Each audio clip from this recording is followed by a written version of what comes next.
Howdy everyone, Assalamualaikum. I'm back after a short Eid break with a new lesson. শুরু থেকে একদম সহজভাবে ইংরেজিতে কথা বলা শেখার আজকে ডে 5। আজকে দেখব অ্যামিজারের ব্যবহার। আপনি যদি বিগিনার হন তাহলে this video is super important for you, আর যারা জানেন তাদের জন্য রিভাইজ হয়ে যাবে। ভিডিওটি শুরু করার আগে আপনি যদি নতুন হন তাহলে প্লিজ আমাদের চ্যানেলটি ফলো করবেন এবং ভিডিওটি সবার সাথে শেয়ার করে দেবেন। অ্যাম, ইজ, আর আমাদের সবার পরিচিত, তাই না? আমরা জানি প্রেজেন্ট কন্টিনিউয়াসে কোথায় অ্যাম, ইজ, আর বসে এবং সেটি সাহায্যকারী অথবা অক্সিলারি ভার্ব হিসেবে বসে, কিন্তু সিম্পল প্রেজেন্ট টেন্সে অ্যাম, ইজ, আর সবসময় মেইন ভার্ব হিসেবে বসে। আজকে ভিডিওতে দেখব সিম্পল প্রেজেন্ট টেন্সে কীভাবে অ্যাম, ইজ, আর বসে এবং সে দিয়ে কিছু বাক্য তৈরি করা শিখব।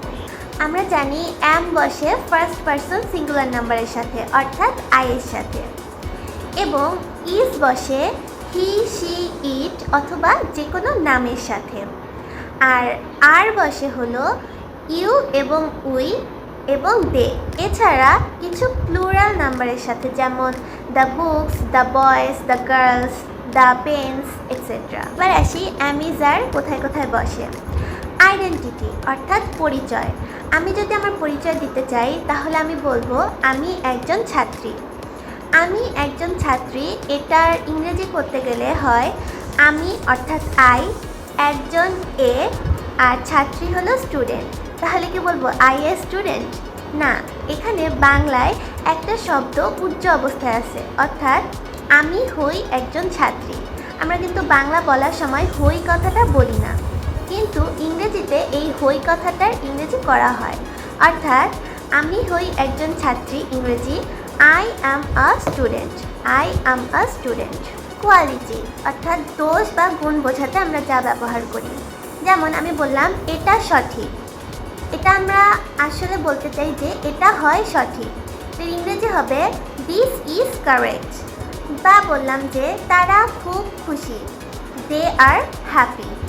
তারা হয় খুব খুশি, দে আর হ্যাপি। রিলেশন সম্পর্ক। আমি বললাম যে তিনি আমার আঙ্কেল হন, এটার ইংরেজি হবে হি ইজ মাই আঙ্কেল। অথবা তিনি আমার শিক্ষক হন, এটার ইংরেজি হবে he is my teacher. Location অর্থাৎ কোনো অবস্থা বোঝাতে, যেরকম তারা কোথায় আছে, পার্কে আছে, এটার ইংরেজি হবে দে আর অ্যাট দ্য পার্ক। তারা স্কুলে আছে, অর্থাৎ দে আর অ্যাট দ্য স্কুল। সিচুয়েশন তারা কি অবস্থায় আছে। আমরা খুব ক্লান্ত, এটার ইংরেজি কি হবে উই আর টায়ার্ড। এবার কিছু বাক্য বানানো দেখি, যেমন তারা আমার বন্ধু, এখানে কিন্তু রিলেশন বোঝাচ্ছে, এটার ইংরেজি হবে দে আর মাই ফ্রেন্ড। আবার সে একজন সায়েন্টিস্ট, পরিচয় বোঝাচ্ছে, তাহলে he is a scientist. Amina খুব খুশি, এখানে কোয়ালিটি বোঝাচ্ছে, তাহলে হবে আমিনা ইজ ভেরি হ্যাপি।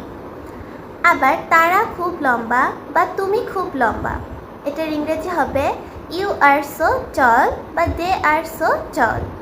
সে বাগানে আছে, লোকেশন বোঝাচ্ছে, তাহলে হবে she is in the garden. বা সে পার্কে আছে, she is at the park. আপনাদের জন্য কিছু বাক্য দেওয়া হলো, এগুলো ইংরেজিতে অনুবাদ করে কমেন্টে লিখে দিন।